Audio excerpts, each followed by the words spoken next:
Welcome back to the Warcraft news. There's quite a lot to get into this week. So, Warlocks, you were made a bit furious last week, but there has been good news this week. Mob Remix, of course, is out. It seems to be a big success so far, and we're also pretty sure we know when pre-patch is. So, there's a lot to get through today, and I'll kick it off with Mob Remix and the pre-patch date. So, Mob Remix is out, and outside of a few instances of server issues at the very start and the disappointing discovery that LFR doesn't really drop any experience, which is weird, it does seem to be off to a flying start. And the best news is the confirmation that it will last 3 months. It ends the 20th of August, and that almost certainly means that that is also the week that we'll see the pre-patch for the War Within.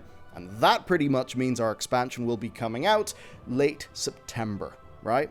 So that's what the dates look like. And we already had pieced this together, but Soul So Breezy asked about the significance of the end date in his interview about Mob Remix, and he got a very cagey, knowing response that to me spoke volumes even if nothing was said. So, you can take a look at this big login screen cooldown, and in a way, you can see it as a timer for the War Within as well. Now, there's also some great news coming from Remix. Yes, losing the LFR XP sucks, but we do have the confirmation that all Mists of Pandaria raids are daily lockout in the game. Even, by the way, not when you're time running. And that might be necessary, because you're going to need to kill Garrosh a lot, right? The Heirlooms have been unavailable since Warlords of Draenor's launch, and they are on a vendor in Remix. You can buy them with bronze and some Bones of Manaroth. Now, these bones drop from Garrosh on normal difficulty and above. You're going to need 42 bones if you want all of the heirlooms and to buy the tusks. Now, he drops 1 on normal, 4 on heroic, and 10 on mythic. So that's either a lot of easy Garrosh or a lot of effort into killing a hard Garrosh. Of course, you can also just run the mob raids in your Dragonflight character daily now, and you can try to get the appearances via RNG that way, and that might save you some bronze. Anyway, that said, the interview also claimed that there's over 30,000 bronze in a single Mythic Siege run, so maybe you won't be too hard-pressed to buy everything that you want. And I know, Mythic is quite big. I just have to wonder how hard Mythic would actually be, though, when we have max-level characters that are completely kitted out. Now, one last tip before we move on to the next story. If you want to max out your leveling speed, the experience threads stop dropping for your cloak at level 65 in favor for stats. So basically, don't try to grind more XP on a maxed out character, just roll a new one right away and continue tricking out your cloak with XP that way. Bit of an odd system, but I do kind of understand why they're doing it. We will be back next week with a lot of tips, tricks, just everything that's discovered over the weekend, so stay tuned for that. Honestly, I'm very excited to make those videos. Now, it wouldn't be an episode of the WoW News if there wasn't a bit of controversy, so private auras are back. In Blizzard's eternal crusade to make raiders do mechanics without the help of add-ons, the mostly unsuccessful private aura system is going to be used in Mythic Plus for the War Within. Now, just to recap here, private auras are basically things that are hidden from add-ons. They can be seen on your screen, but an add-on can't access them via the API to do things like automated, assignments or calculations. To be clear in raiding, if you're doing LFR through heroic, this stuff basically does not matter at all to you. The point with the private auras is, they're Blizzard trying to solve that add-on problem at the hardest difficulty of the game, but the thing is that Mythic raids are really, really, really punishing, right? The pain of one person making a mistake can be pretty big, because that could mean the entire raid wipes.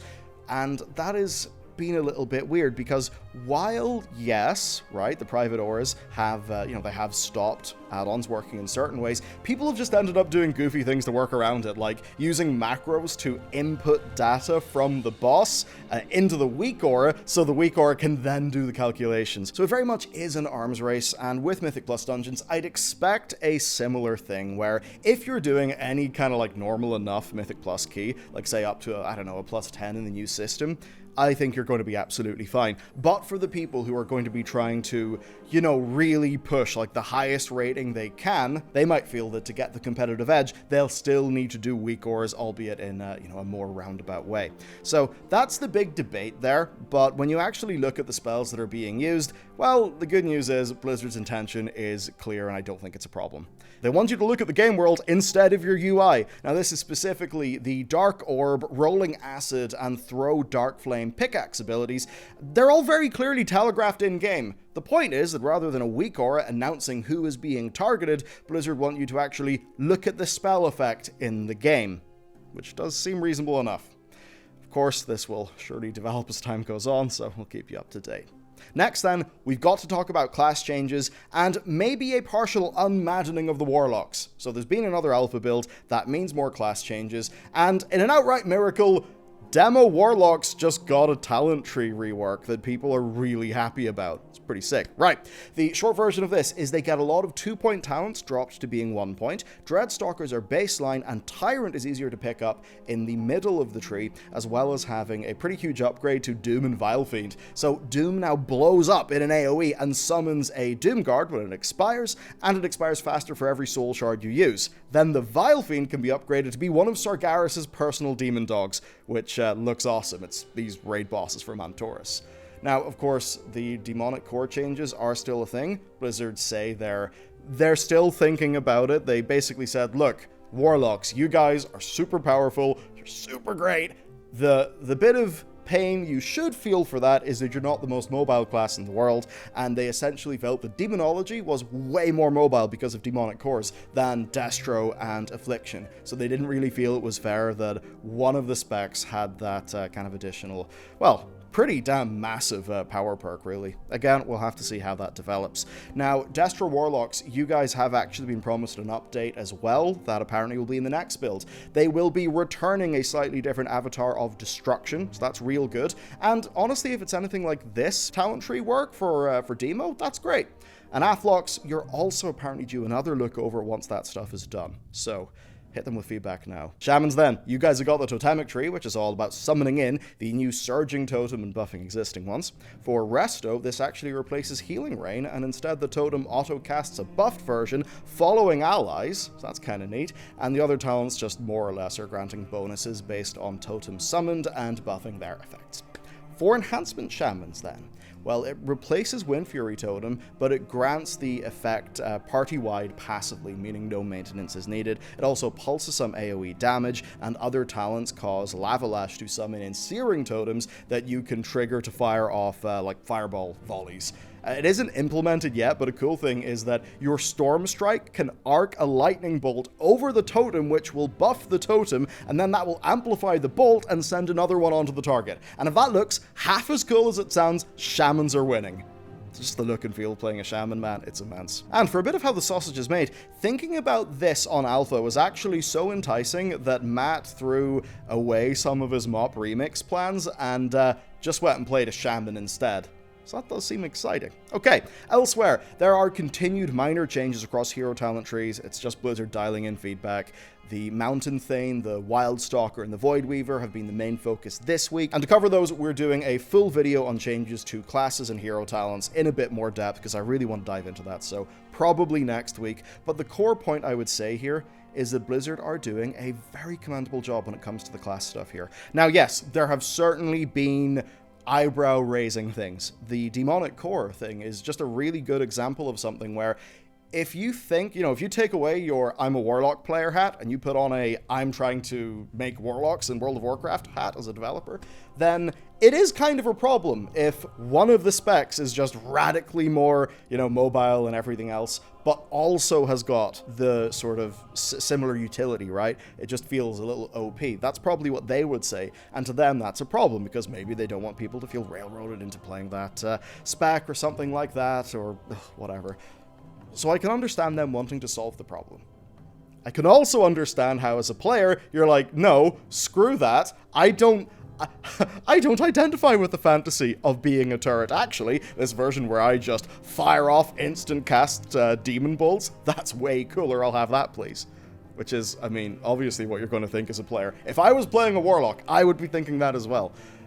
I just want to see, how do they deal with this? I think maybe they should dial back their change a little bit. But yes, while there have been things like that, the core thing we're seeing here is they are responding to feedback pretty damn quick. Again, as compared to some other alphas, this is a step up. Really, I think a very high bar of developer engagement, I think, with the community and iteration in classes. There has been a higher bar for a while, and I think that bar, they're maintaining it, they're keeping it high. I suppose I'm a little anxious about what Holy Paladins end up like.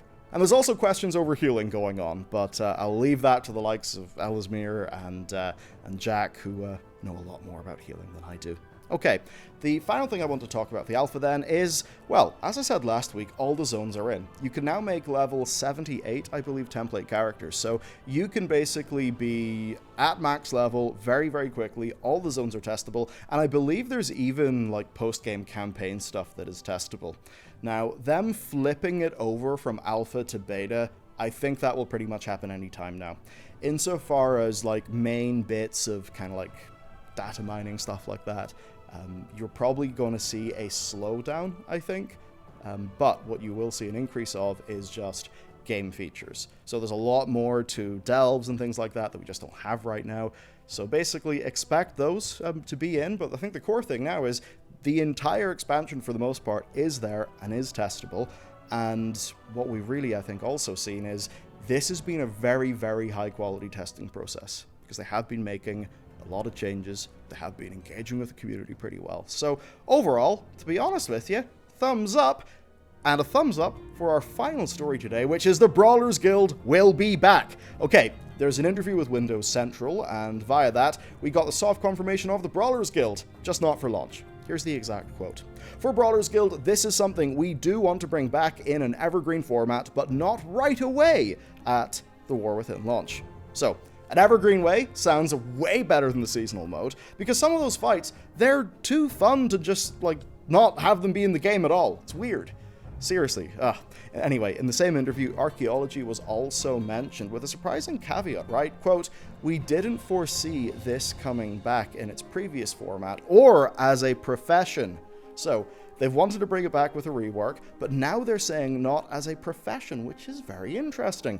Will that be more of a Delves-like system in the future? Maybe less focused on combat, more focused on exploration and lore? Maybe not framed, actually, as a profession, but just as content in the game? Certainly is interesting to me, and the idea of a Brawlers Guild coming back is awesome. I absolutely want to see that. I want to see that be the sort of thing where they can just toss in a few new boss fights every now and then to just keep that feature going. And also remember, there is a 13th delve that is kind of modeled after the Mage Tower in terms of its level of difficulty. You know, if you're a solo player, but you still do want to, like, show or prove to yourself that you can play WoW really well, that you can master your class mechanics. The idea that there could be a Brawlers Guild and also a 13th delve that's like a Mage Tower, and of course also the Mage Tower itself, I think that's really nice. So, that is it for the news this week, but be sure to subscribe to our channel and set those notifications because next week there will be a lot. Class changes, mob remix guides. It's a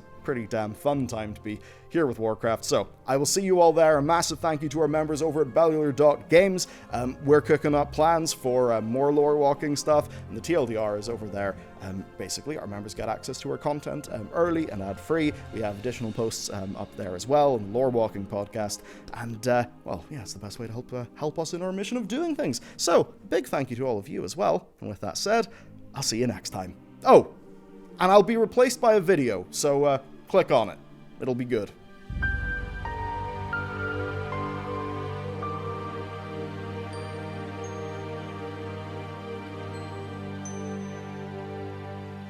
Thank you.